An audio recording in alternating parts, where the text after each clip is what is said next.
and then we'll continue from there. Let us pray. Heavenly Father, in the mighty name of our Lord Jesus Christ, we give you praise and honor because you are good, because you are kind, and because you are faithful. We have seen your grace walk with us. We have seen you protect and fight for us. We have seen your loving kindness being extended to our lives every new day. Thank you, King of Glory, for this beautiful day that you have given to us. We embrace it with thanksgiving in our very hearts, O God. How we pray that you may take charge over this meeting, dear Lord. As we commit this facility into your very presence, O God, we pray that your spirit may saturate this house, that your ministering angels may saturate this place, O God, that it shall be all about you. It shall be, King of Glory, you working in this place, everlasting Father, touching every life that shall come into this place, O God, to the glory and honor of your holy name. We thank you and we exalt you, Heavenly Father. Start with us, everlasting Father, and when we come to a conclusion, we'll bless you and we'll exalt you and say thank you for being together with us. In Jesus' mighty name, we pray and we don't believe. Amen. Amen and amen. I want us to get into a session of worship, and I know God is going to bless us. Amen. Amen. Hallelujah. Amen. We give you glory, Lord, as we honor you. We give you glory, Lord, as we honor you. You are wonderful. You are worthy, O Lord. You are wonderful. You are worthy, O Lord. You are wonderful. You are worthy, O Lord. You are wonderful. You are worthy, O Lord. We give you glory, Lord, as we honor you. We give you glory, Lord, as we honor you. You are wonderful. You are worthy, O Lord. You are wonderful. You are worthy, O Lord. You are wonderful. You are worthy, O Lord. You are wonderful. You are worthy, O Lord. Twakupa utukufu, twakuabudu, twakupa utukufu, twakuabudu. Wewe wajabu, wastahili sifa. Wewe wajabu, wastahili sifa. Wewe wajabu, wastahili sifa. Wewe wajabu,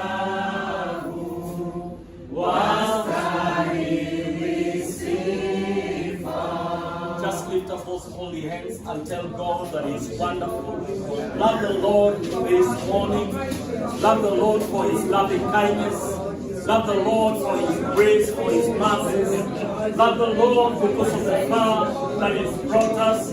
Love the Lord because of the gift of life. Love the Lord that He has seen us through this day. He is a good God. He's a mighty God, a loving God, a caring God. He is able in His word and in His doing. He is the Almighty, the Alpha and the Omega. He speaks from the beginning to the end. Mahanda Dabo Sheke Kalababosaya. Lord, we praise your name. Lord, we magnify you. We adore you, King of glory. We sing of thy goodness, O Lord. There is no one else like unto you, Jehovah God. You are great, mighty Father. We crown you King again in our lives. We crown you the Master of our lives.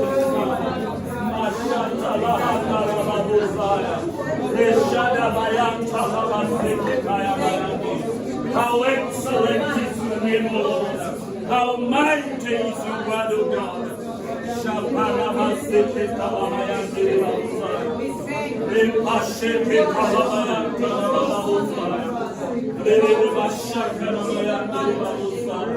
Lord, we give you praise. Lord, we magnify your name. Wastahili wewe Bwana, wastahili wewe Bwana,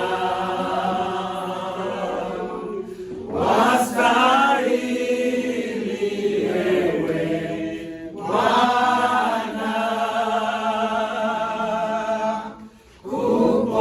kupokea utukufu.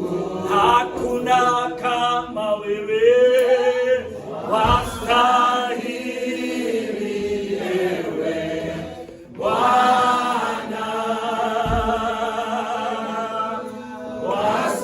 wastahili wewe Bwana, wastahili wewe, wastahili wewe Bwana, kupokea utukufu. Ee Baba, twakuinua, wastahili wewe Bwana, wastahili wewe, wastahili wewe Bwana, wastahili wewe Bwana, kupokea utukufu. Ee Baba, twakuinua, wastahili wewe Bwana, wastahili Bwana,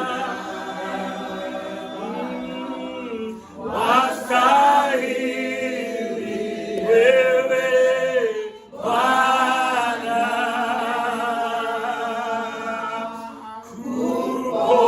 kupokea utukufu.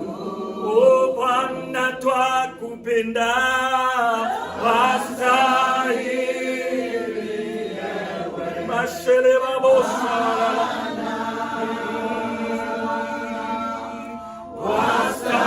wastahili wewe Bwana, wastahili wewe, wastahili Shela babosa,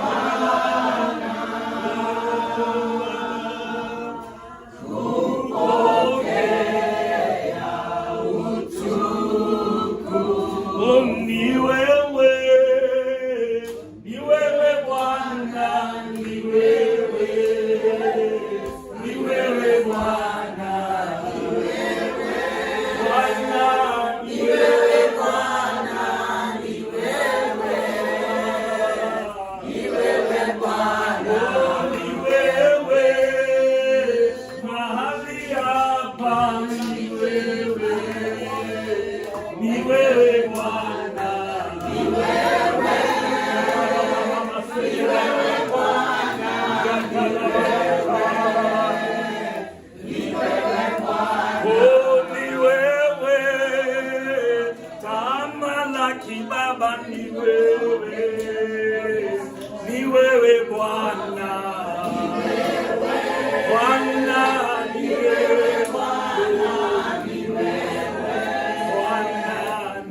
na mwisho ni wewe, ni wewe Jire.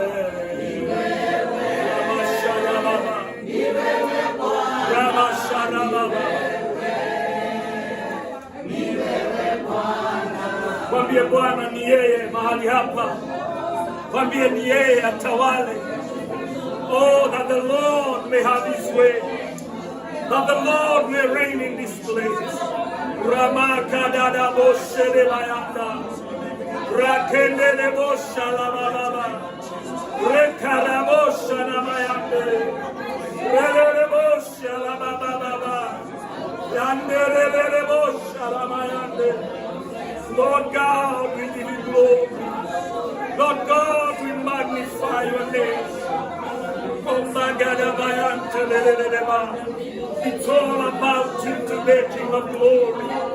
It's about you, Heavenly Father. It's all about you, sweet Spirit of God.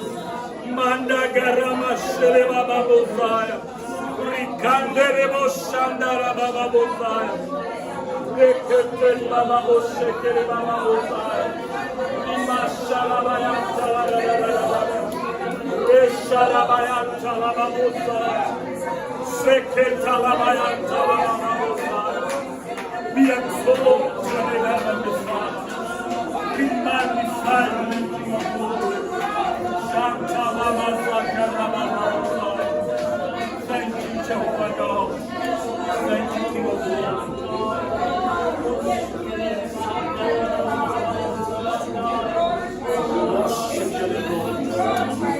Thank you.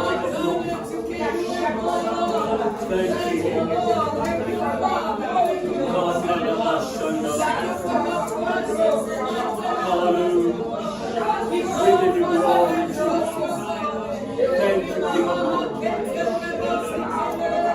Mighty and loving Father, in the name of our Lord and Savior Jesus Christ, we are grateful because of your presence this morning. Thank you for gathering us, everlasting God. Thank you, King of glory, because you are doing a new thing in this place. Thank you, Lord, because we are going to encounter you today. In the mighty name of Jesus Christ. As we begin this service, King of glory, we pray that you may take charge. It's all about you, Heavenly Father. It's all about you, Lord. We dedicate this day to you, Lord. Have your way, King of glory. Thank you, Jehovah God. We worship you. We exalt your holy name. Take charge, take the preeminence. We thank you and we honor you.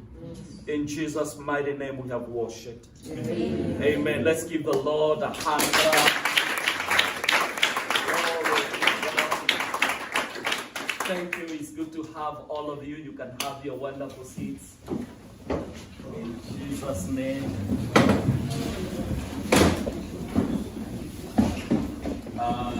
Thank God that you could make it to come. But how we are grateful to have you here. You're most welcome. Thank you very much.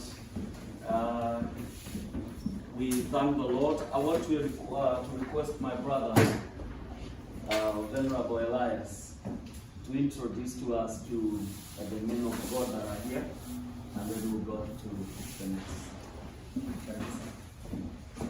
I take this chance and greet you all in Jesus' name. Praise the Lord. Amen. Bwana asifiwe.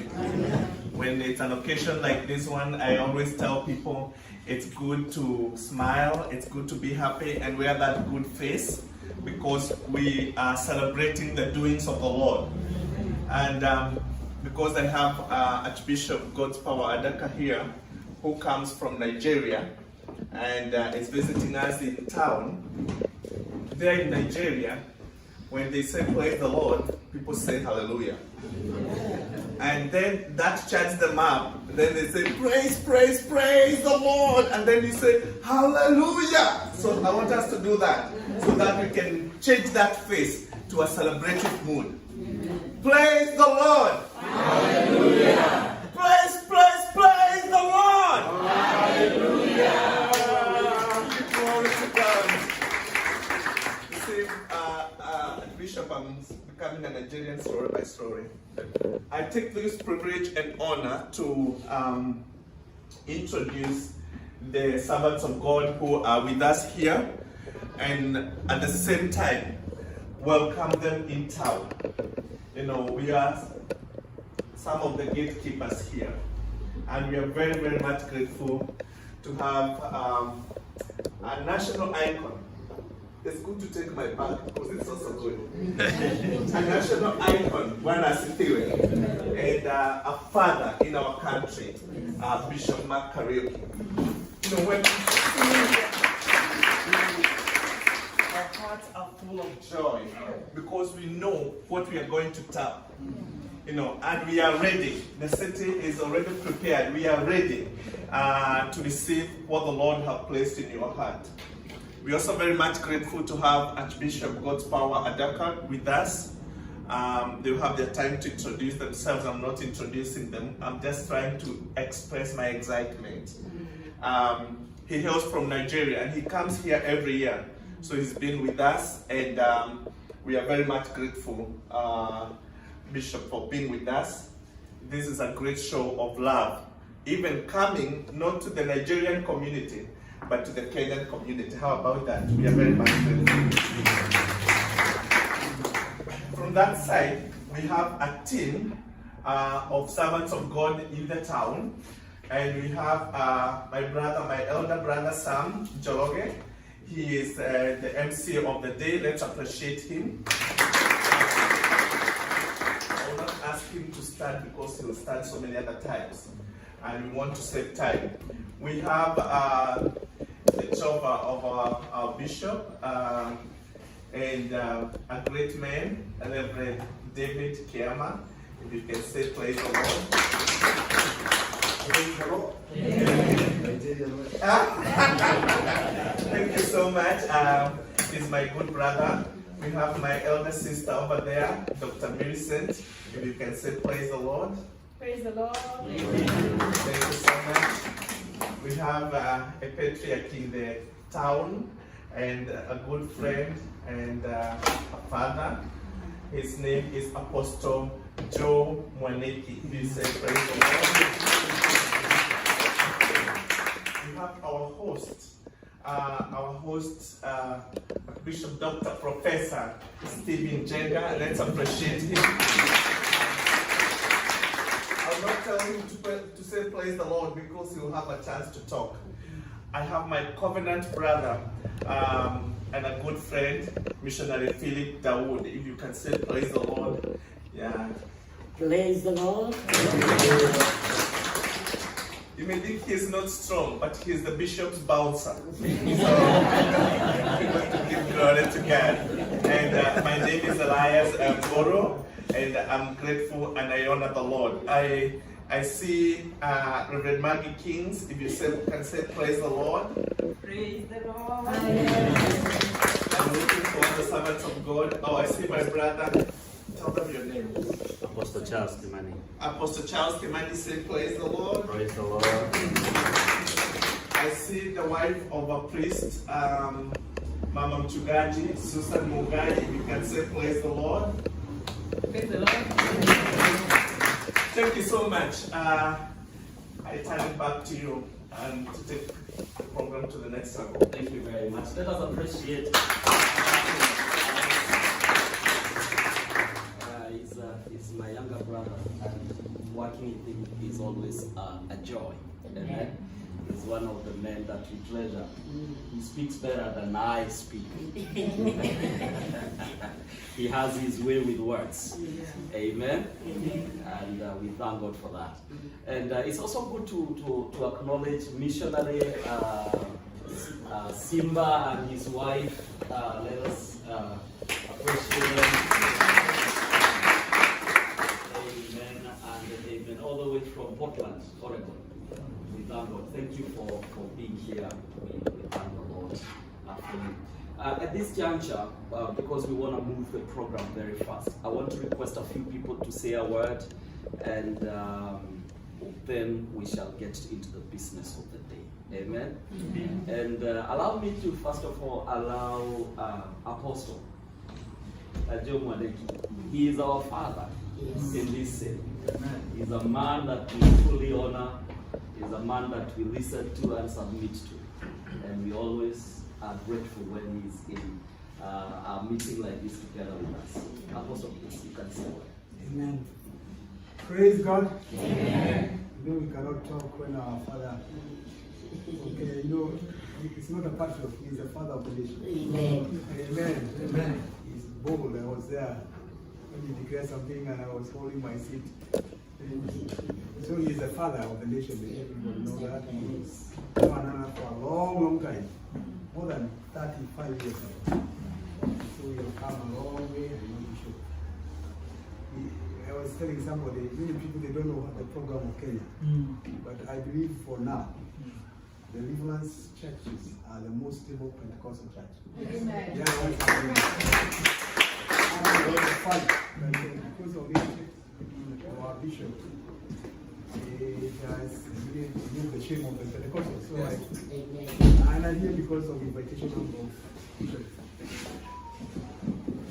Stephen, his man I always see. You know, people will see. Amen. When you don't see somebody here, one time he was very low. And I was invited with the Apostle Elisa to pray for him something. And I am happy to see his heart working. The Lord told me to pray for this young man to work with the Holy Spirit. I know you didn't understand what is that, but I can see it working his life. You know, his business and other gifts he has. But today I don't want to take much time.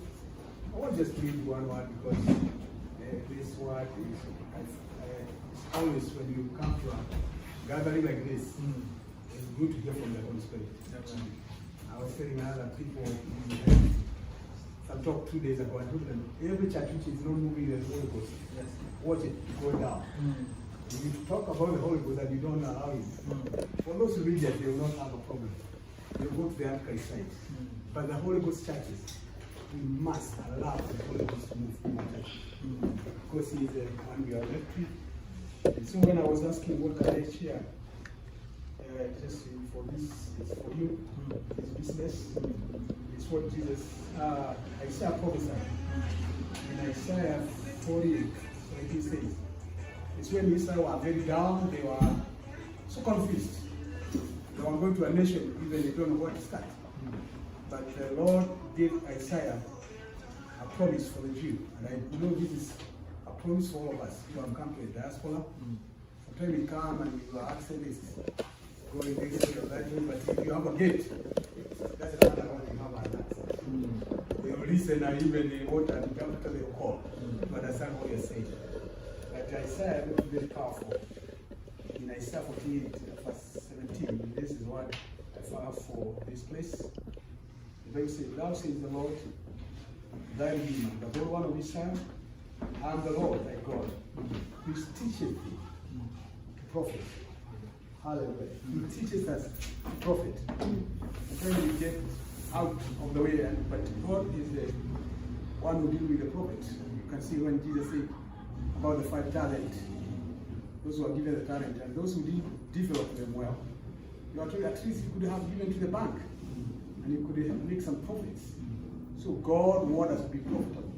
God would like this business to profit for the kingdom purposes. So he told them, I am the one who teaches you to profit, which you lead by way, that thou may go. Thou should go. So even how God wants us to lead us, it's good to be led of the Holy Spirit. And not only that, many times even before God fails, when we approach things from outside, from our mind, it doesn't need to be that. We need to have an inspiration in our spirit. We don't start from Babylon. Babylon they approach things from outside. But the silence, you need to hear, or you listen in your spirit, because the embassy of God in you is your spirit. So it's always good to feel inspiration. The greatest people of the earth, even the outside one, is those who know how to heal their spirit. You don't just go shooting everywhere, trying every business. You need to have an inspiration. Why I say that? Because when I was 24, I had 2 industries in Kenya. That is 1986. I was making $1,000 a day with with one of my factories. In fact, my tomato from Okala were the best-selling tomatoes of the whole valley. And because I was raised up with a Christian family, my dad was a leader in gospel. So I knew about the Spirit when I was young. So it's good to listen the Holy Spirit and to listen your spirit. Amen. Then you can consult your soul, whether it's true and it is the word. So I don't want to say so. Bishop, God will teach you and keep us for more. Amen. Now you have just come from Kaduko. Yes. You are Libaroli. Amen. So you need to go higher. You know, because, I know this is another. It's a small point. God is going to take you to high heights. Amen. One thing, you have a good heart, and you are going far. Amen.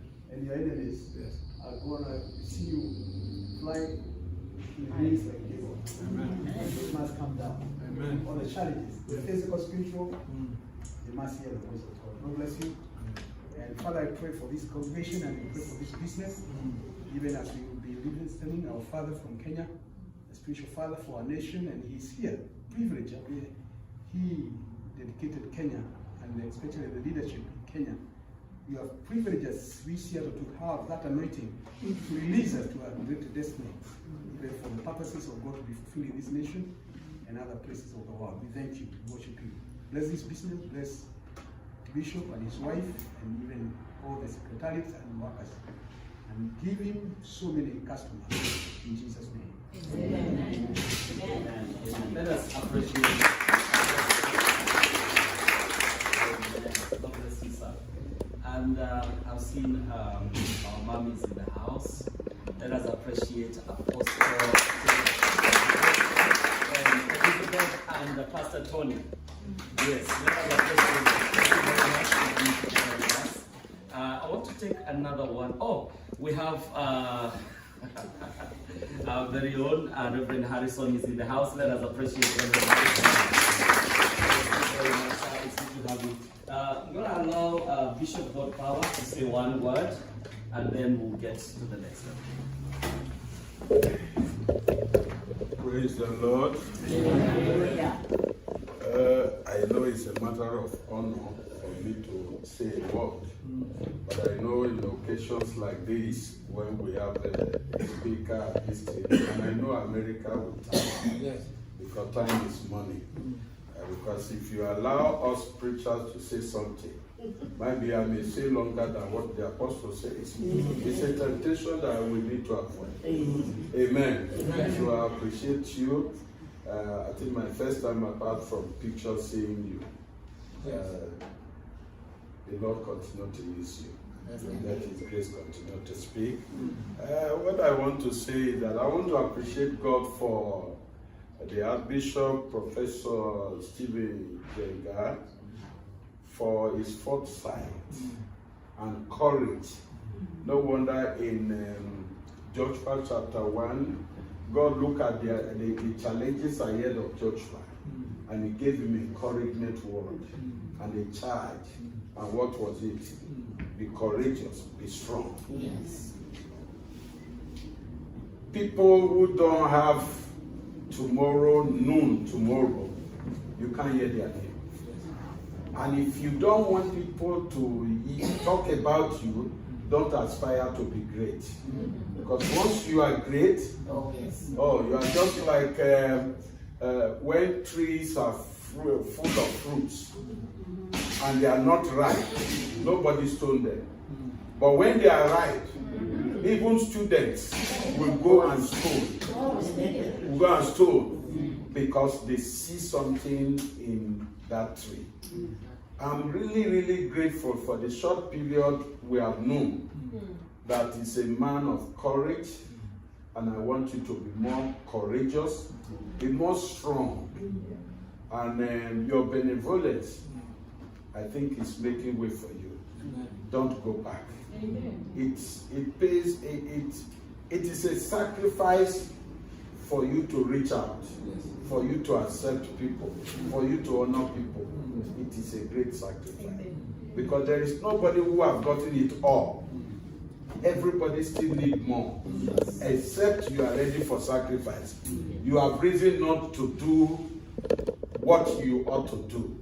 So seeing you leaving that location, I even met you some days ago. You said you are moving here. I was excited, and actually seeing what is happening. Man, I think if I were to be in a Kenyan community, I would have moved motion that we should give you some award because you have made us proud. Really proud. No wonder we are told to commit, like Psalm 37 from verse 5 down. It makes us to believe that because the strength you have is not you, except it's given by you. You know, in I don't want to go too far. In Deuteronomy 8, we were told that anyone who says it is by my power I've gotten it, oh man, you don't know. Say always by the power of God, I am who I am. And once you acknowledge God first, that's why I say commit your way unto God. Commit everything. So I'm glad when you say you want to dedicate the school, that means you want to officially commit the school to God. And the Lord whom you are committing something to, it's not man that weak. We might commit something, I can commit something to him, but his limitation, his weakness, when somebody stronger than him can collect the thing from him. And I may not be bold to say I committed so much to somebody and he's holding it for me. Number one, the person can die the next day. So, but when you commit it to God, it is in a safer hand. It will order your footsteps. It will lead you. It will prosper you. Not that no business or things, there are no challenges. In every sphere of life, there are challenges. But that's why it's told Joshua that know that as I was with your father, as I was with Moses, that's what I will be with you. Just be strong and be courageous. That's what you need. The Lord may not show you so much about this vision. He has only given you a little and for you to walk with it faithfully. And once you do that, it will enlarge, it will increase, because that is God's purpose. God don't want to see us the same, but rather it pushes you. Once you take a step, the Lord will take it go. And that's why your faith must be in season and out of season. Let no little thing or little challenges make you to think that God is not with you. God is with you. That's why thank God for great men of God are here to dedicate this your venture to God, and you will never go below. I'm a partaker of it, and I believe anytime I'm around, I will be hearing the great result of what the Lord has done. I congratulate you. I wish you more and more. Let God bless you. And bless as many that bless you. As he told Abraham, anyone that accepts you, bless you, I will bless the person. Any of your adversary, God say, he too will be adversary to the person. And I pray that there will be no adversary than human thing. When we are 10, 20, we may have some dislikes, some disagreement, but I think we will not be led to become enemy to one another. Because there are some persons you can't be enemy to them. You become enemy to them, that means you have signed your death warrant. Because God, there are people that you don't touch, and I know you are one of them that have gotten the grace, and no enemy will touch you. The Lord keep you, give you more grace. In Jesus' name.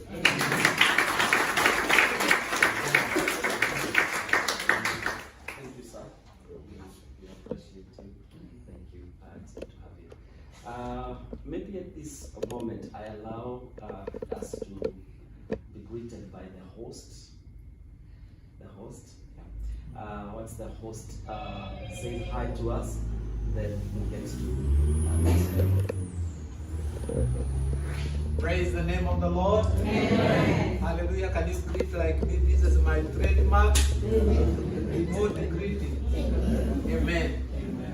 Maybe before I speak, I want to recognize my right to God of Bishop Dr. Mark Kariuki. When he came July 2019, together with the Reverend Dr. Mwenja, I prayed. I asked for him to pray for me. I knelt down, and maybe he can't remember, but the motto for that conference, he was saying, "And your life will never remain the same again." And all of us, all of you, you are witness where we are coming from. Somewhere we were squeezed. We could only accommodate 9 students according to DSHS. Today, God has given us a place that will accommodate 100 students. Amen. Amen. Not only that, we have 8 offices, and man of God, I can testify that your God works. Amen. Amen. Your grace has worked for my life. I'm not saying for anyone else. We were just very small. Today, I'm managing 12 companies. And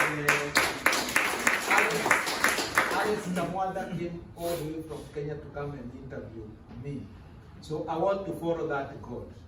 And that's why I felt it's a great honor for you to come and dedicate this place. I believe this is not the end. No. There is a great place that we are going to go. We will not listen to the voices of opposition and distraction. And actually, there is every price that is paid every time.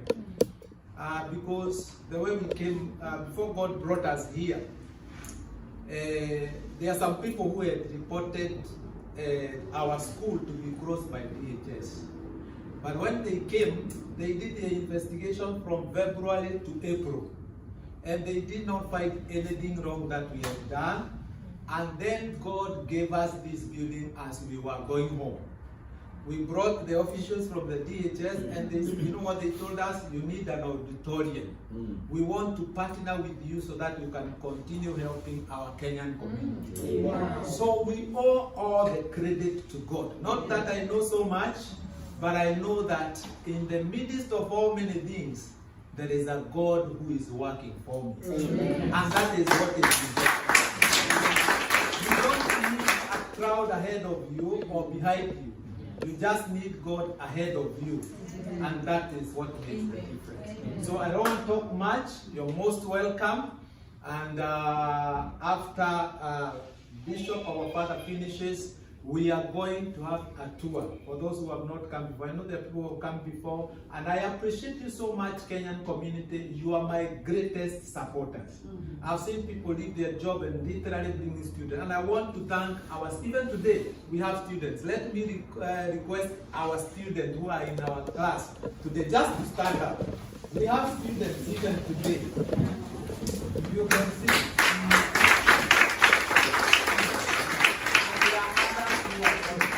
Those are our students, and they are part of this program, and they are the first fruit in this new place. And they say, Bishop, we are behind you. We want to be the part of dedication as we begin this journey. I have 2 people in Seattle people don't know. I have Bishop Dr. Armstrong Shege as my spiritual father. I have a mom. I want to ask Apostle Elizabeth and Pastor Tony to stand up. And Apostle Joe Maneki, I want you to stand up. These are the force behind who pray for when I'm down, when I'm discouraged. They are the people who understand me even when no one is understanding me. And I want to thank you for the grace that you have stood with me in tough times, in good times, and I know we are going somewhere. God bless you. Amen. God bless you. Thank you very much. At this juncture, I want us to do something so that we can allow the man of God and from there to take us through the process of dedication. When I was conversing with the Archbishop and we were talking about today, we said we want to involve you. We want to involve you in partaking the blessing that he's going to take, so that he doesn't take all the blessing himself. Right? Yes. So that we can also become partakers of the blessing, right? So, and there is always a secret of tapping the blessing, all right? So I want us to give an offering. Because once we give an offering, as the man of God speaks the blessing here, we'll become partakers of that blessing. So that which you've been desiring for, I wish you'd call that offering that name. Because I have the confidence that God is going to do it. If he has done it for the Archbishop, he can do it for it. That breakthrough you've been seeking for, God is going to give it to you. Are we ready to do that? Yes. Yes. Yes. The cash app number.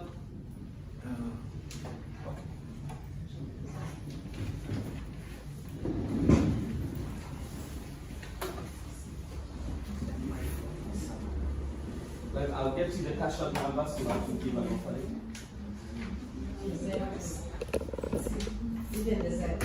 Yeah, and Zelle. The cash app and Zelle. I know Missionary Dawood is organizing me.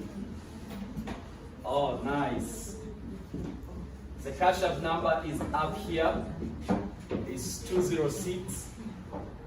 206-566-4676.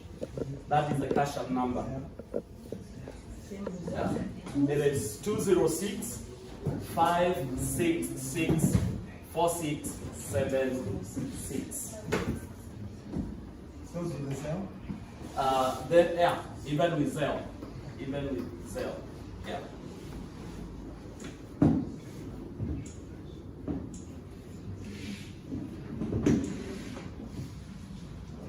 Yeah, now things are becoming super easy, right? Yeah. You can give anywhere at any time.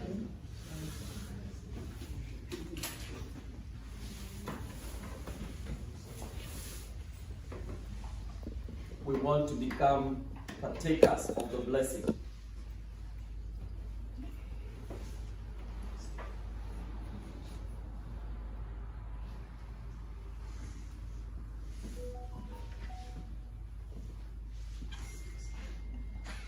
All right.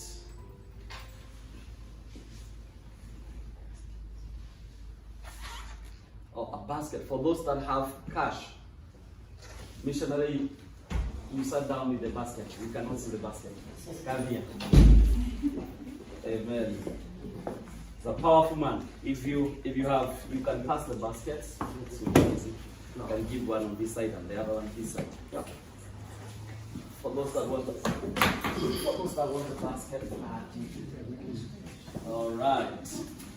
Nice. Nice.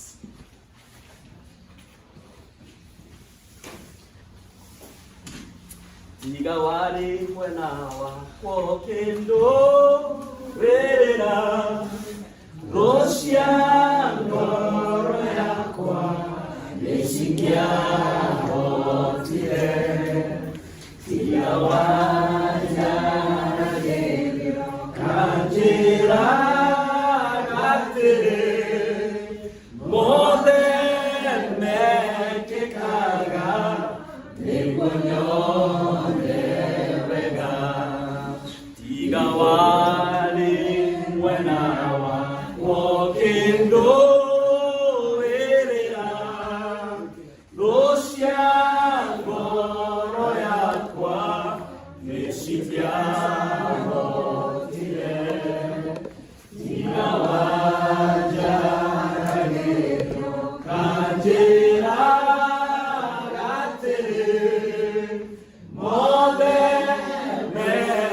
kaga Nibonyone rega Igoro Yama Odo Modewe Uligai Wikaga Magaganya Uyure Terinya Nandikyo Goro Yakwa Eyurire Ekeno Ekomenya Denawe Wemodo Eleli Eni Walumi Yengoro Yakwa Naho Lijega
That is our confession today, dear Lord.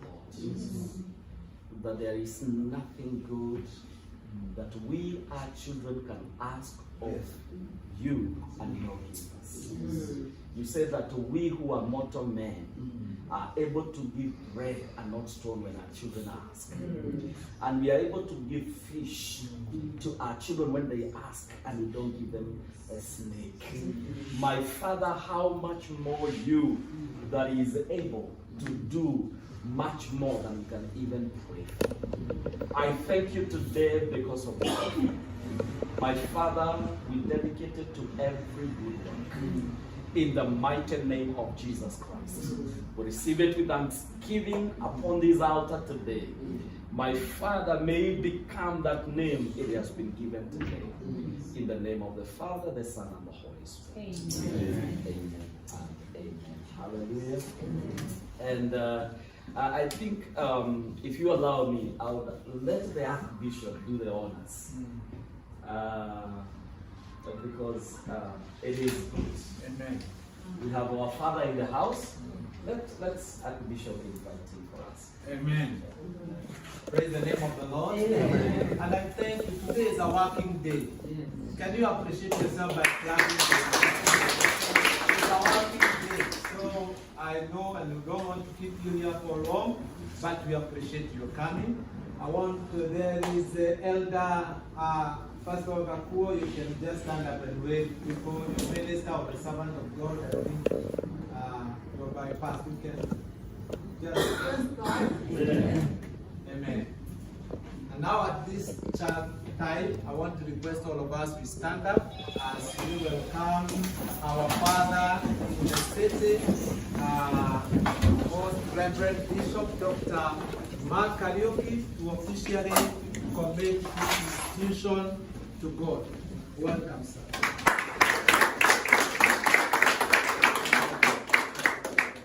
Bless the Lord. Amen.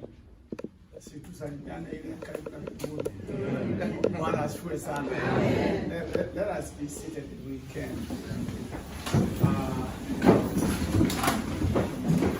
I happen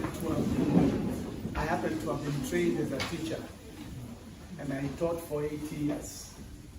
And one of the things they told me when I was in school, and I also discovered when I started pastoring, is that when you speak with the people behind you, it's only the people in front of you who are listening, and the rest are speaking with you. And so, with your permission, sir, Yes. now that you have asked me to speak, Yes. I will change the sitting arrangement. Yes. So that you turn your chairs Yes. this way, and all of us face this way. Amen. I think that will be Yes. that will be helpful. Yes. Helpful, so that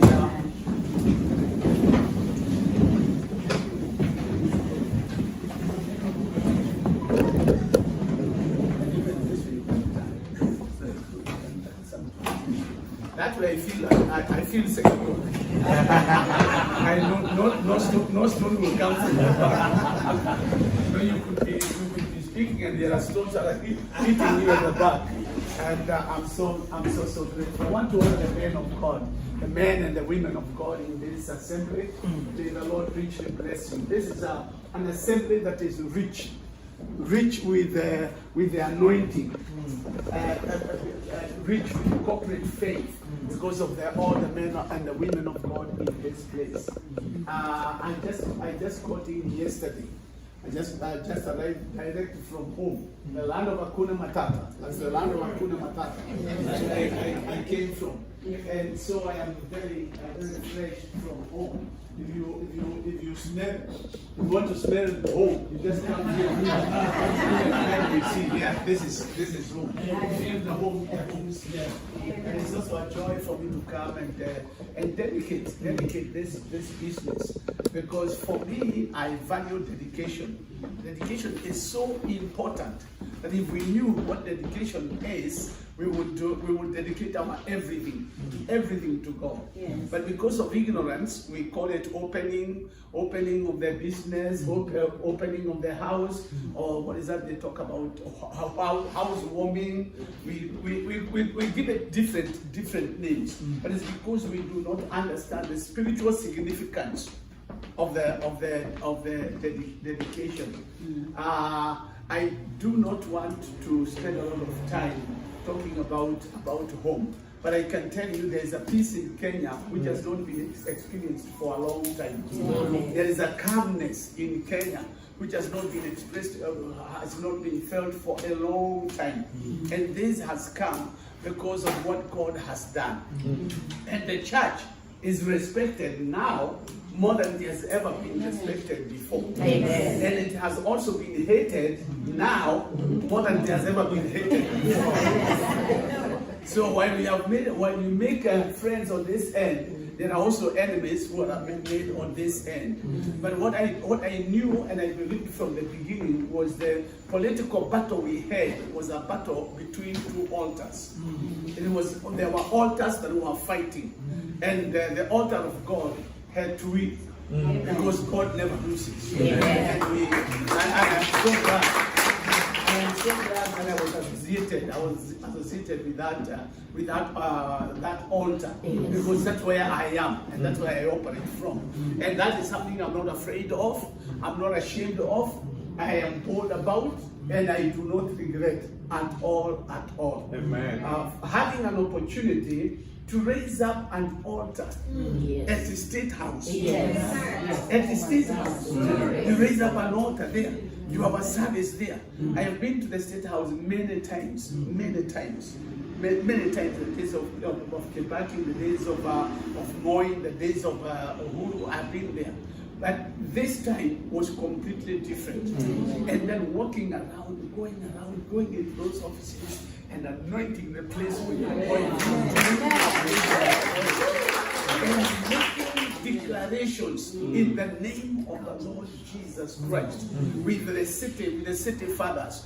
For me, that turned things around for our nation in the spiritual realm.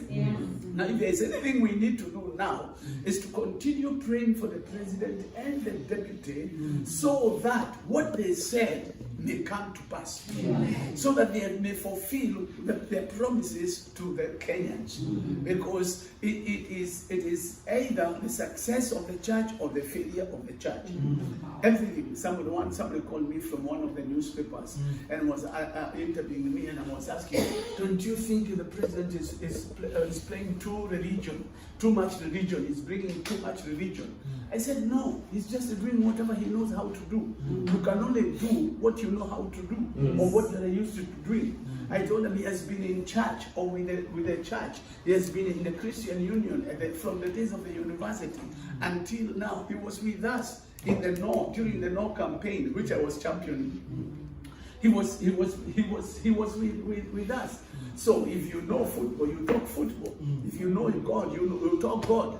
If you know church, you talk church. So there is no religion here. So there are all those voices, and they are looking for the church to fail just a little bit. They are looking for any little mistake, and it will be magnified.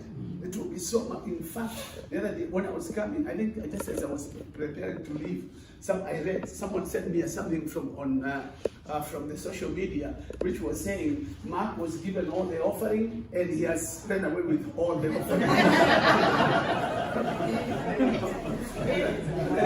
and someone was telling me, you need to say something. And I looked at it and I said, why do I need to say something? Well, on something I know is not true. It's not true. It is not important. So I just let it go. So there will be people who will talk so many things. Anytime you want to take a step forward, Anytime you want to rise up, I want you to know there will be opposition. There will be opposition. But don't worry about the opposition. You purpose to accomplish what God has called you to accomplish. Blessed be the name of the Lord. Now, so that I don't take a lot of time with the Kenyan stories. Although I know they are important to you. Yes. I know they are important to you. In fact, one of my good friends told me many years ago. Well, I think I had come to the US, and he told me when you go and preach, he took me to some church to preach, and I went there and I preached my heart out. And then later on, he told me, he's an American, he told me, no, man, these people have listened to a lot of preachers. They have listened to a lot of preachers. So, you are a good preacher. I want you to know you are a good preacher. But these people have listened to a lot of preachers, but they have had nothing about Africa, about back home. You preach a little bit, take a few minutes, then tell them about Africa and about home. And when I learned that, the offerings changed. The offerings changed. And I realized the offering was a little bit more. So I learned, okay, the people want to know what is going on somewhere and to find out, is this gospel relevant? Is this gospel relevant? So this gospel is not only relevant in Kenya, it is also relevant here in America. And if you follow this word, and you do this word, it will change your life. Here in America. If God wanted to bless you in Kenya, He would have left you in Kenya. But He got you out of Kenya to come to this place, because in Kenya your blessings were not there. They are here.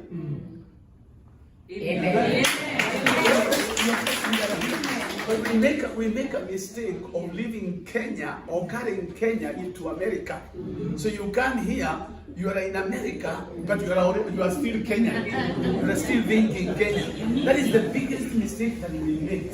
So you miss your blessings because you are living in the wrong place. Now know this, you did not come here by accident. Yes. Even if you came by cargo, came as cargo, it was not by mistake.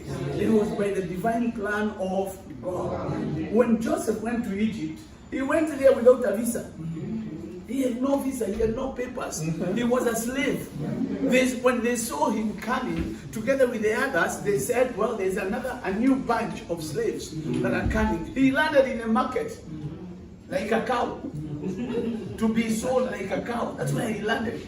But God knew that's where His blessings are. So it doesn't matter how you came or when you came or by what means you came. All you need to know is God brought me out of my nation to this place because He has purpose and planned for me to succeed here.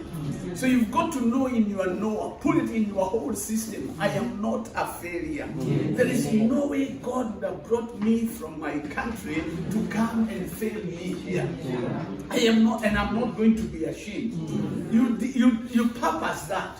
You know it in your system. You know, I don't know how I can say that. Know it in your system that even when you sleep, you know that. When you wake up, it is in your system that God did not bring me here to be a failure. God did not bring me here to be a beggar. God did not bring me here to be just a nobody. There is something that God has planned for me to be here. And I will get there in the name of the Lord Jesus Christ. And my coming here is to stir you up, is to let you know that where you are today is not permanent. I said where you are today is not permanent. You may be right there and you are saying, well, I don't know what to do. I think I've come to the end of the road. The end of the road is always the beginning of a new one. The closing of a door is always the opening of another. But anyway, we will talk more when we do the conference. But let me read a portion of scripture here found in Deuteronomy 20. In Deuteronomy 20 from verse number 1. I just want to talk a little bit about dedication, and then we will hit. Normally at home, I discourage people from using their phones, their Bibles in their phone. I tell them you have got to carry your Bible. I'm one of those people who get people to lift up their Bibles and declare this is the word of God. Yes. And also when they come to church, I tell them come with your Bible. But now, since we are here and I didn't carry my Bible, and this is for emergency. The phone the Bible in the phone is for emergency. Yes. Blessed be the name of the Lord. And then those of you who come from Kenya, you know that I like being smart. Yes. I like being smart. And when the missionary and Reverend David got into my room, and I looked at them, they looked so smart, and I asked them, am I expected to wear a suit? Because I wanted to feel anger free. I wanted to feel anger free and just ease and cool and chill out. After all, this is America. And just feel anger free. In Deuteronomy chapter number 20, I'll read verse 1 to 5. But maybe we'll just move a little bit. We'll just move verse by verse so I don't end up talking too much. And just in case if I talk too much, you are the man. You are the one who you just do me like this. You see, I'm talking too much. You don't let us just do like this. And I know my time will over. The apostle is a friend of mine for many years. Okay. Verse 1 says, now listen, is it okay if we move together? Yes. Because many times we miss the word because we want to read the whole story, so that you can know what the preacher wants to say. And you will not know what the preacher wants to say until he says it. So if we can just move together pole, it is going to be helpful. It says, when you are reading from the Old King James, that is the one Paul used, the Old King James. It says, when you go out to battle, let me read it the way it is. When thou goest out to battle against your enemies, and sees horses and chariots and a people more than thou, be not afraid of them. For the Lord your God is with you, who brought you out of the land of Egypt. Now, I want you to notice something there. He does not say, if you go out to battle. It doesn't say, if you go out to battle, but it says, when you go out to battle. What does that tell me? That tells me that life is a battle. You are expected to go into battle. Now, if you do not expect battles, you will be taken by surprise by the battles that will come on your way. Because the word of the Lord says, when you go out to battle. I want you to know, coming to America itself was a battle, which you won. Getting a visa was a battle, which you won. Yes. Getting a ticket was a battle, which you won. Even getting a place to stay was a battle, which you won. Eating is a battle. Marriage is a battle. Raising children is a battle. Starting a business is a battle. Whatever you do, everything in life is a battle. So, you should be used to battles. Get used to battles in life. In fact, when there are no battles coming against you, you should pinch yourself to find out whether you are still alive or dead. Because if you are alive, battle should be coming. Yes. So when you go out to battle, and you will discover that the battles that come on our way appear greater than we are. That's why some people will pull back and start weeping. That's why others will go for witchcraft. That's why others look for help. That's why you cry out for help. Because whatever you are seeing is greater or seems greater than you are. So he is telling us, when you go out to battle, you will discover that your battle is greater or looks greater than you are. It looks more powerful than you are. It looks more dangerous than you are. You will see that your enemies and your enemies have horses and chariots, and there are more than you are. Even implementing a vision is a battle. Amen. Running a church is a battle. Starting a church is a battle. Whatever you do in life, it's a battle. And that battle, the vision that you have, is also a battle. And that vision should be greater than you. If you have a vision that is smaller than you, then it is not a vision. And God is not involved. So your dream should be greater or should be bigger than you are, than your ability. Amen. If your ability is above your dream, you are wasting time. You are wasting time. You actually don't need God. But every time you see that whatever you want to do is greater, is bigger than you, then you know you need God. Amen. Then you know, here I need the hand of God. Because it is the hand of God that will lift you up. He says, be not afraid of them. Don't be afraid of that which God has shown you. Don't be afraid of a big vision. Don't be afraid of a big dream. I was told that this is the land of many opportunities. Yes. That's what they told me when I came here first. And my first time to come to the US was in April of 1988. That was the first time I came to the US. I landed in Houston and I saw the big roads and the big cars. In those days, they didn't have this many Japanese cars. They had those American Buicks, big, huge ones, like this.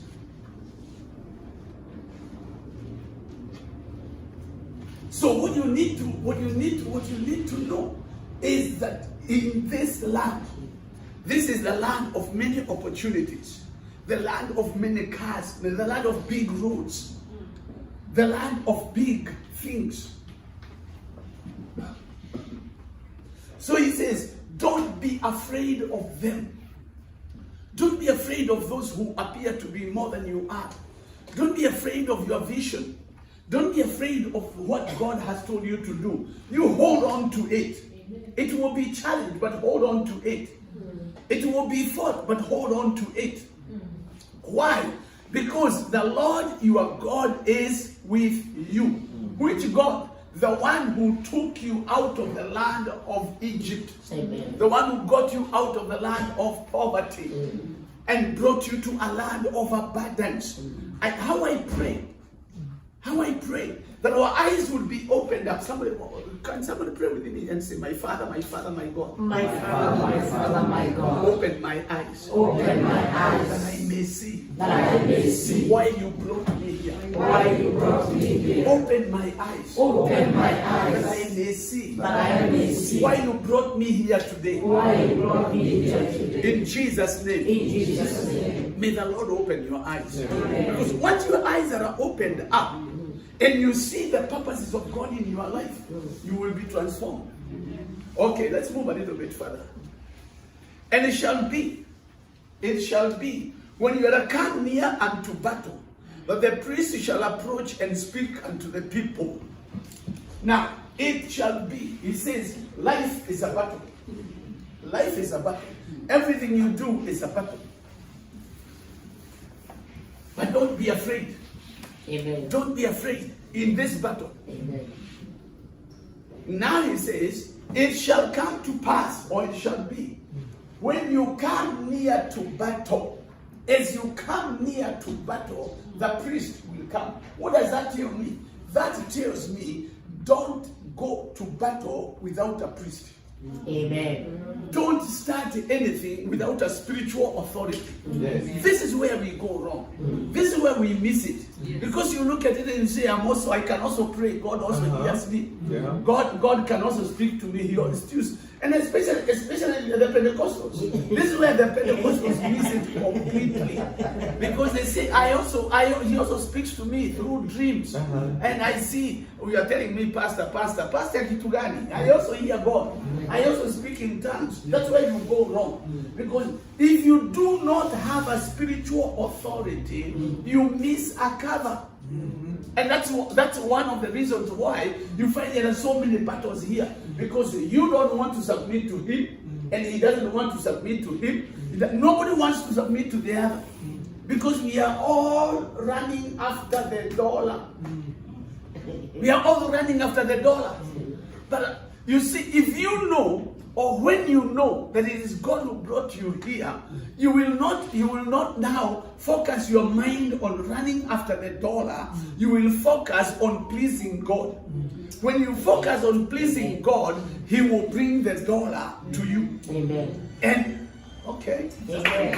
Amen. Amen. And your life will change. Amen. Amen. I pray you will capture this. Our God specializes in blessing people who have left their country. Amen. Amen. You are Mshika. You are inapita tu hivi. Hamna shida. Lakini you look at it. You look at all Abraham had to leave his home. He had to leave his home. Have you ever thought about Abraham telling Sarah, start packing? We are going. Where are we going? I don't know. But we are going. And he says, Sarah, I told you to start packing. And Sarah is packing, having no information at all. She is asking the ladies in the village to come and help her pack. And when they ask her, where are you going? I don't know.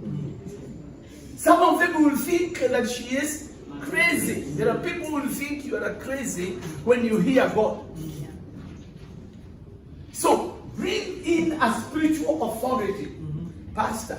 Don't just pastor without a spiritual authority. Amen. Apostle. Don't be without a spiritual authority. Amen. Don't be an archbishop without a spiritual authority. Yes. And a spiritual authority is one who will speak into your life. One who you know, this one I can speak the secrets of my heart. This one I can open up to. This is my spiritual authority. Yes. Don't go to battle without a spiritual authority. Amen. Because he says, and it shall come to pass. And it shall come to pass when you are come near to battle, you are now in the battlefield, you are just about to start the battle, that the priest shall approach and speak to the people. The priest, the spiritual authority will come and speak to the people. Allow your spiritual authority to speak into your business. Amen. Allow your spiritual authority to speak into your family. Allow a spiritual authority to speak into your church. Now, a spiritual authority is not a boss. A spiritual authority is not a boss. There is anything I have taught much is on fatherhood and sonship, because that is completely misunderstood by so many people. But when you understand fatherhood and sonship, you know you are covered. You know you are covered. Maybe we'll get some time to talk about that. But the priest shall come and speak to the people. Don't start a project without a spiritual authority. Call your spiritual authority and say, this is what I intend to do. What is the work of the spiritual authority? The work of the spiritual authority is not to come and do the work for you. It's to come and speak. Why? Because blessings are in word. Amen. Curses are in word. When Jacob left home, you remember when he swindled his brother and he had to leave home. He did not get anything from his father. He did not live home with anything from the father except a rod and some chapatis that his mother cooked for him for the safari as he was going to Uncle Laban's place. That's all he had. But he had the blessing of the Father. Amen. He had the word of the Father. Amen. That you will be blessed wherever you go. Amen. So the blessing comes as from the word. The spiritual authority will bring in the word. Amen. He will speak. The worst thing you can do is fight with your spiritual authority. Yes. That is the worst thing that you could ever do. Is fight with your spiritual authority or quarrel with your spiritual authority. Because that way you are saying, I'm not submitted. I'm not submitting to this authority. Okay. He shall speak to the people and say, I'm on verse number 3 now. You shall say to the people, hear, O ye Israel, you approach this day unto battle against your enemies. Let not your hearts faint, fear not, and do not tremble, neither be ye terrified because of them. What is the spiritual authority saying? The spiritual authority has come to encourage you, or will come to encourage you to go and do the battle, to go into battle, and the victory is yours. So I come to encourage you. Yes. Come to encourage you. That you go into it. This is great. As we dedicate this, it is great. You will succeed. Amen. Amen. I said you will succeed. Amen. And when you allow the spiritual authority, you know what Paul says. When you read in Acts chapter number 20, you find Paul talking to the elders from Ephesus. He calls them out, and he's talking to them, and he tells them, you know, after my departure, there will be wolves. Yes. And there will be some who will rise from amongst you to try and scatter the sheep. Yes. So you have read that. Yes.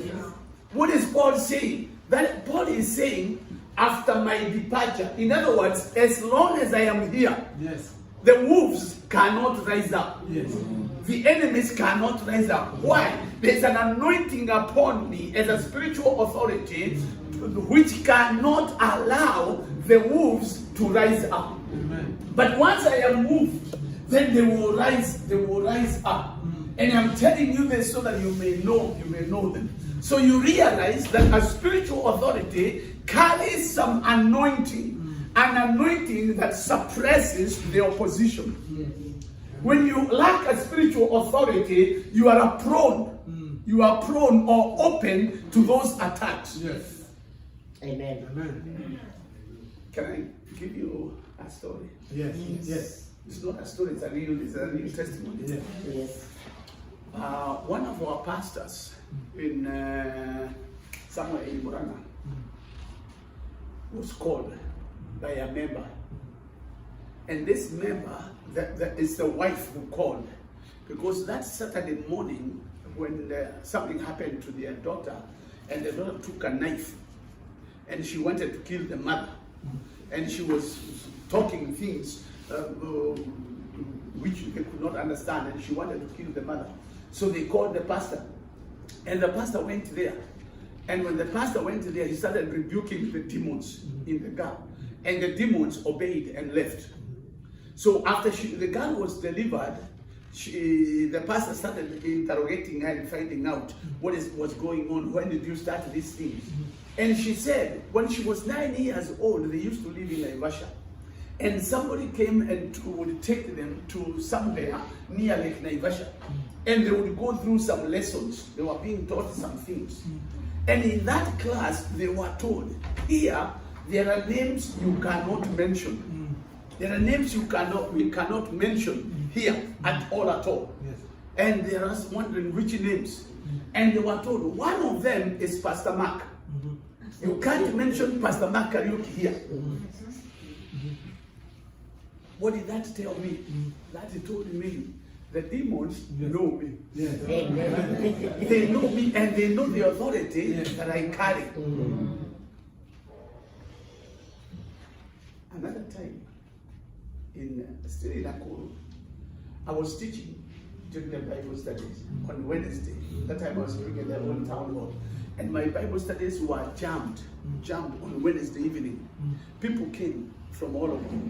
And I taught them on the victory and the power of the believer.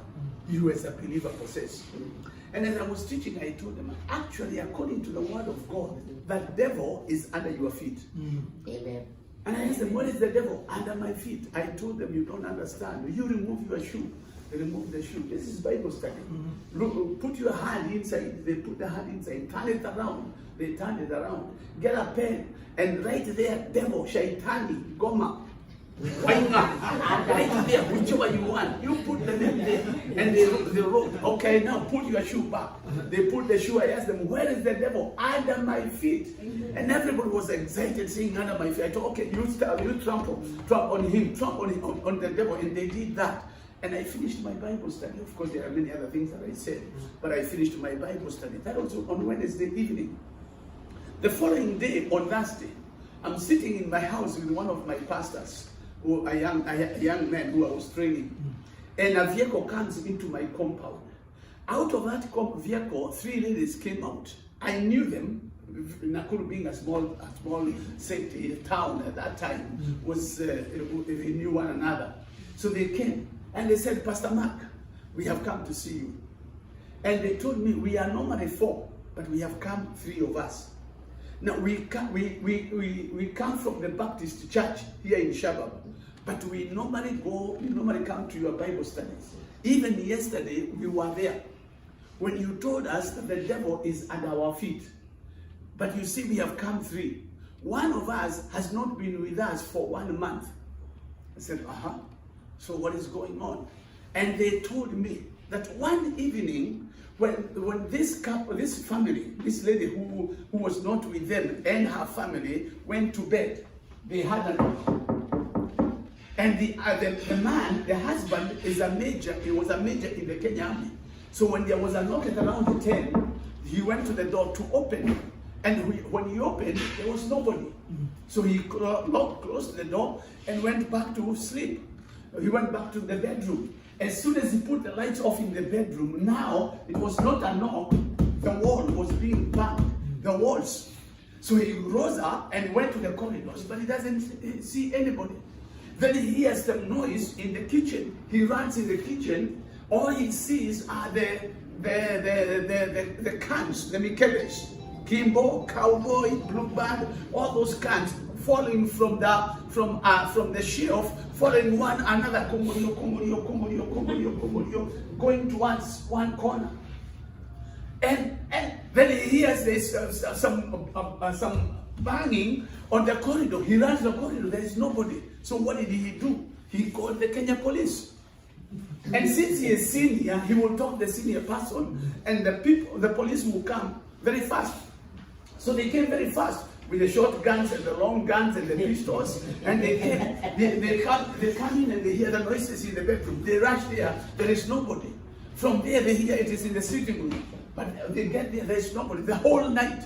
That night, the major and his family moved from their house to a neighbor's house.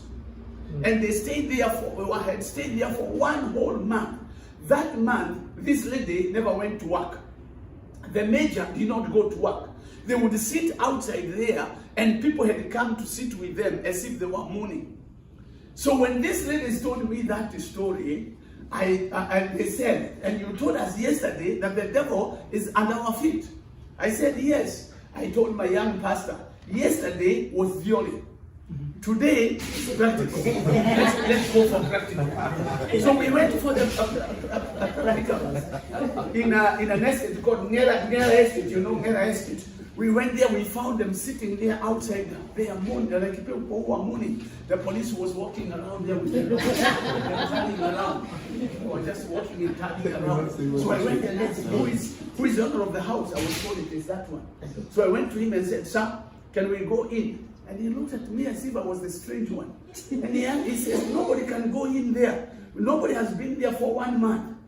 In fact, those things that are coming after an interval of 30 minutes, every 30 minutes, you will hear the commotion. There will be commotion all over. I looked at him and I told him, those things know me. And they cannot come as long as I am here.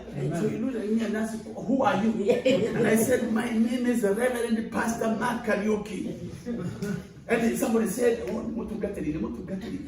let's go. So there was an elderly man, so he said, okay, we can go in. So we walked in, the couple owner, and this elderly man, myself, and my pastor, 5 of us. When we opened the door, there were cobwebs all over, and the place was so dusty. So dusty. So we walked in. I looked around like a reverend pastor. I looked around and I told him, Major, this is called demonic operation. And if you give your life to Jesus, you will have power over those demons. Would you like to get born again? And he said, I knew. When he's saying I know what he's talking about. I said, okay, Mama, would you like to get born again? And she said, yes, Pastor, pray for me. Told her, close your eyes, say, Bwana Yesu, unionkoe, and she got born again. After that, I told the Major, this is your security now. You have been her security, but your security has failed. She is your security from this day. Yes. I told them, now I want to talk to those powers. I told them I don't have any water from Jordan. I don't have any soil from Israel. All I have is the name that is above every name. Amen. The name of Jesus Christ. I told them, I don't even want you to close your eyes. Don't close your eyes, because I don't want you to think that yes, I did some abracadabra to keep those powers away. I have the name of the Lord. I lifted up my hand and I said, every evil spirit, every demonic power that has been sent to disturb the Major and his family, I command you now to be confused and confounded. Fight one another and finish one another. No support battalion can come from outside, and you cannot escape from here until you finish one another in Jesus' name. Amen. And I finished. And I told the Major told me, I told him, now that is done. He told me, no, we are waiting for an army truck because we have rented another house somewhere, so we want to move. I told them, don't move. If you move, they will follow you there. So you stick around here. And I went away. The following day, I went there at 1 o'clock. When I went there, the police were not outside. The people who were sitting outside were not there. The seats were not there. So I went at the door and knocked. And it's a glass door. As soon as the Major saw me, he stood up and said, oh, Pastor, Reverend, since you prayed, those things have not come back. I told them they will never come back. And up to and including now, they have never gone back. Why? Because they know me and they know the anointing that I carry. Are you hearing me? Yes. If you would only know the anointing your spiritual authority carries, and the anointing that you carry, you will not be harassed by the devil again. Amen. So the work of the priest is not to come and fight your battle. The work of the priest is not to come and do what you're supposed to do. The work of the priest is to encourage you, to give you a word of encouragement, to tell you that you can make it, to tell you go ahead, go for it, keep going, don't give up, don't give up. So the priest will talk to the people and say, he will say to the people, you approach this battle against your enemies, let not your heart faint. Fear not, and do not tremble. Neither be ye terrified because of them. Don't be afraid because of the threats that you see. Don't be afraid because of the battles you are facing. For the Lord your God is he who goes before you. He goes with you to fight for you against your enemies, to save you. In other words, in every battle, you know the end result. Amen. The end result is to save you. Amen. In every encounter, you know the end result is to save you. You remember when Jesus told the disciples, let's go to the other side? Huh? Yes. So you remember when Jesus told the disciples, let's go to the other side. And then he got into the boat and went in the lower part of the boat and slept. And the storm came. What was the storm saying? The storm was saying, the word that you are given of going to the other side is not going to be accomplished. You will not make it. Yes. The dream was to go to the other side, but the storm came and said you are not going. Every opposition that you receive in life is to tell you you are not going to make it. You are not going to do what God said you would do. Therefore, don't succumb. Don't succumb to that opposition. Okay. Then verse number 5 is what I want us to see. And the officers shall speak to the people, saying, the officers shall speak. Now listen to me. The words of the officer, the word of an officer is not for debate. This is where the experts come in. When the experts come in, it's not for debate. It is to be obeyed. You know, many years ago when I was in Form 3 in our school, the Kenya government had decided that at that time they will be training getting army cadets, preparing army cadets when they are still in school, so that once you finish your exams, you go to the net for 6 months, you come out as an army officer. So we were selected, 40 of us, 40 boys were selected to be trained in the army. And we would go to the camp, to the army camp every Friday evening, every Wednesday, Friday, and it's the whole Saturday. The whole Saturday we would be there being trained. And we were trained in all those things. Whatever they do, we received all that training. And I knew I was going to be an army officer. One of the things we were told, as an army, as a member of the army, if you are given a command, forward, march, you march forward, your head is up, you look forward and you keep marching. Even if there is a wall in front of you, you are marching towards that wall with this knowledge in your mind. Either by the time I get there, that wall will fall down, or I will receive a new command. So you are marching there knowing I am going, if it means going through this wall, it will fall down. That is to tell you, the word of an officer is not for debate, it's to be obeyed. So now the officers will come and they will speak to the people. Which people? The people going to battle. The people with a vision, the people with a dream. If you have no dream, there are no battles.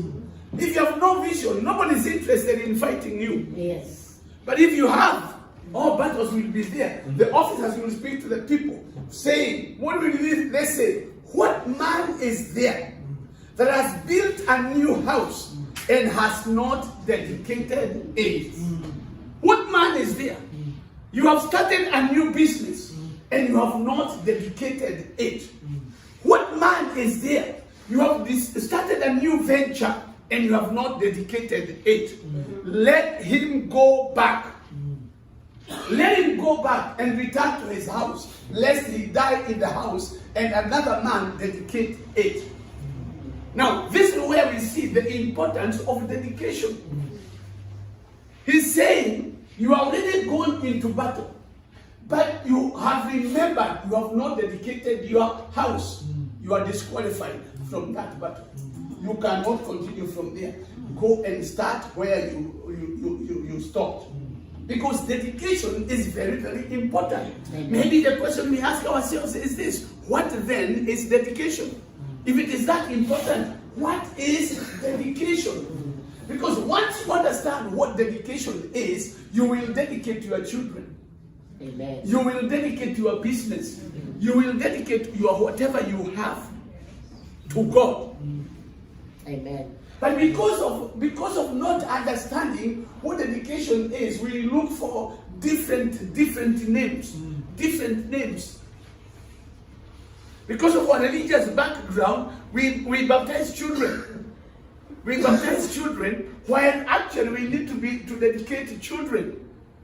I normally tell our people, we don't baptize children, we baptize believers according to the word. Yes. Children we dedicate to God.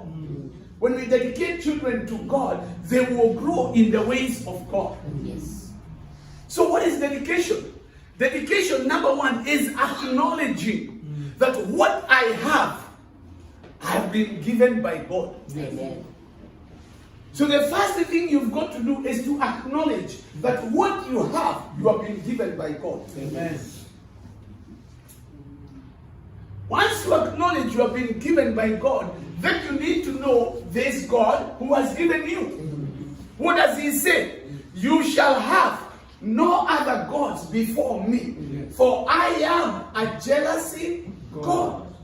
I am a jealousy God. So dedication is a way of keeping you from having other gods. Because a lot of people make material their gods. A lot of people spend time praying to buy a house. And as soon as they have bought the house and they have closed the deal, that is the end of communication with God. That is the end of the whole story. And the house now keeps them from going for choir practice. Before the house came, they were never late for choir practice. But now I cannot come to the choir. I can come for choir practice because my house is so big. I'm cleaning the whole day. It takes me the whole day. It has already become a god. You find a lot of people make material their gods. They will not tell you this is my God. No, they will not tell you this house is my God. But it has become a god to them because it is keeping them from worshiping the King of Kings. I know it doesn't happen here, but in Kenya it happens a lot. When you're praying for a car and God gives you a car. When you are praying, you are so faithful, you are so zealous, you are always in contact with the pastor. Pastor Nyombe, Pastor pray for me, Pastor remember me, Pastor remember me. And as soon as it comes, now you used to get to church early, now you start getting to church late with your family. So you can come with your keys, shaking your keys when the service is going on and you go and sit down there. All you are saying is, I have another God. You're saying, I have got another God. What will keep you from another God is by dedicating it to God. Remember we said, dedication is acknowledging what I have been given by God. Amen. Number 2, dedication is giving back to God. Yes. That which He has given you. Amen. When you give it back to God, you are saying, Lord, this that you have given to me, the material you have given to me, is not going to possess me. Amen. I acknowledge you have given to me and I give it back to you. In other words, you get to a point where you decide, this is not getting into my head. Because when success gets into your head, it becomes another God. That you now start worshiping another God. But when you dedicate it to God, you are saying, Lord, you have given it to me, I have given it to you. Amen. Why do you give it back to God? You give it back to God because God protects that which is given to Him. Amen. God protects that which is His. He says, I am the Lord your God. You shall have no other gods except me. He is a jealousy God. He will not share His glory with anybody. Yes. He will not share His glory with anybody. Yes. Amen. Amen. How do I know that God protects that which is dedicated to Him? You go to Daniel chapter 5. When you go to Daniel chapter 5, you read about Belshazzar. Belshazzar was the king of Babylon after his father Nebuchadnezzar. What happened? When he took over, he made a feast for everybody. For his governors, his MCAs, his members of parliament, his women's rep, his senators. He called all of them and told them, come, let's have a party. We have won the elections. Yeah. And they came, they went to the state house and they were having a party there. While there, he remembered, there are some vessels in the store, which my father got from the temple in Jerusalem. They have never been used. I am going to use them now. And he sent word and said, go and bring those vessels. They went and brought the vessels that had been dedicated to God because they were gotten from the temple. And they were going to use the vessels. So what happens? The Bible says that very same hour, when they brought the vessels, when they wanted to use the vessels dedicated to God, they appeared the finger of a hand of a man and wrote on the wall, Mene, Mene, Tekel, na Peres. In other words, you are a kaput. Your kingdom has been weighed in the balance. You are a finished, you are a gone case. You are a done deal. Why? Because you have taken vessels which are dedicated to me that you may use them. Amen. So I pray that you will capture the meaning of dedication and the power in the dedication. Because when you dedicate your life to God, you are no longer of yourself. You enjoy the protection of God. When you dedicate your church to God, when you dedicate your business to God, when you dedicate your children to God, you dedicate what you have to God, you are saying, Lord, take, protect. Amen. Take and use it. Amen. And it will not get into your head. Amen. But success can get into your head. If you don't dedicate your success to God, it will get into your head and you have made it a God. That was the end of Belshazzar. Why? Because he did not honor that which was dedicated to God. So as we dedicate this business to God, you are saying, God, you have given me the idea. Yes. You have given me the resources. Now I give it back. Amen. That means even whatever comes, it's not going to be yours. It is His. Amen. You see, when you dedicate even your job, your everything to God, you will not have a problem with paying your tithes. That's why we have so much problems in the church today with people paying the tithe. Because you see, this is my money. M-O-N-E-Y. Money. Mine. So they have a big problem. Especially here. I can talk of here now. Especially here. Lots of people have a lot of problems with paying in their tithes. Because this other gentleman, what is his name? Dollar. Because the dollar has said that you don't pay your tithes. Now you say, now we have received a new revelation. No more paying tithes. Where now? You've got to walk in the knowledge of the word. If you don't walk in the knowledge of the word, the enemy is down to destroy you. And he will destroy anyone who is willing or who is ready to be destroyed. When you dedicate your money to God, it's no longer yours. You have no problem in giving. You have no problem in giving. You know, I am shocked. The Kenyans at home are very generous. Yes. Generous. When you are home, you are very generous. Giving was not a problem until you came to this land. When you are told time is money. When you are told time is money, that's when your generosity disappeared with the time. Because you count your hours. When you want to give, you are counting how many hours am I giving. But I pray that you get to a point as we dedicate this business, as we dedicate it, that you also will decide to dedicate your resources to God. And see God increase you. See God raise you up. See God bring people to your church. See God bring your business to a franchise. Amen. Amen. See God enlarge your vision. Why? Because you have dedicated it to God. Now in dedication, what do? We use the word. It is the word. We speak the word. The word of dedication. Because blessings and curses come through the word. So in dedication, we use the word. There are times we may want to use the elements. We can, let me say me. There are times I use different elements. I may use the salt. I may use the oil, whatever. But the oil and the salt are not where the power is. Those are elements, points of contact. Are you with me? Because again, the enemy comes and tells you it is the oil or it is the salt. It is none of those. It is the word that comes out of the mouth. Amen. And the word that you receive into your heart. The word you receive into your heart will transform you.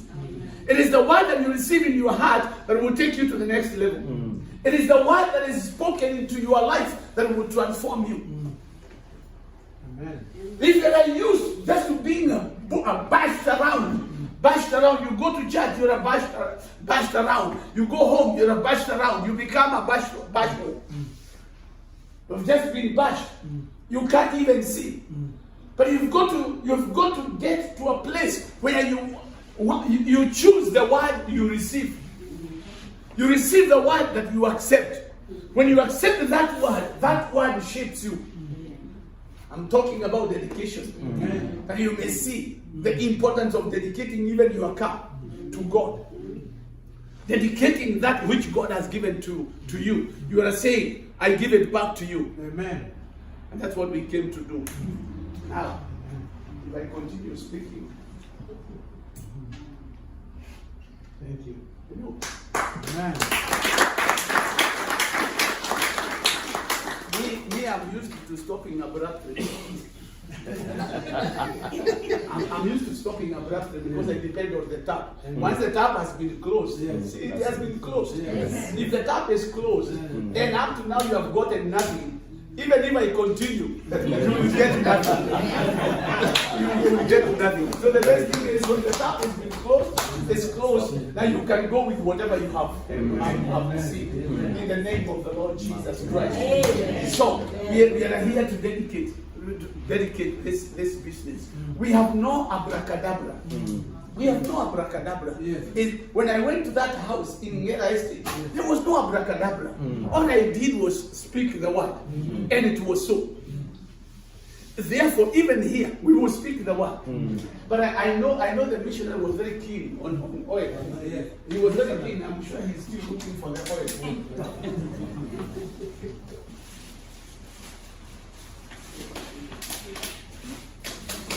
I want you to know this is just but an element. It's just but an element. Your faith, your confidence is not in the oil. Yes. Your faith and your confidence is in the word. In the name of Jesus Christ. Amen. It was a joy also. Yes.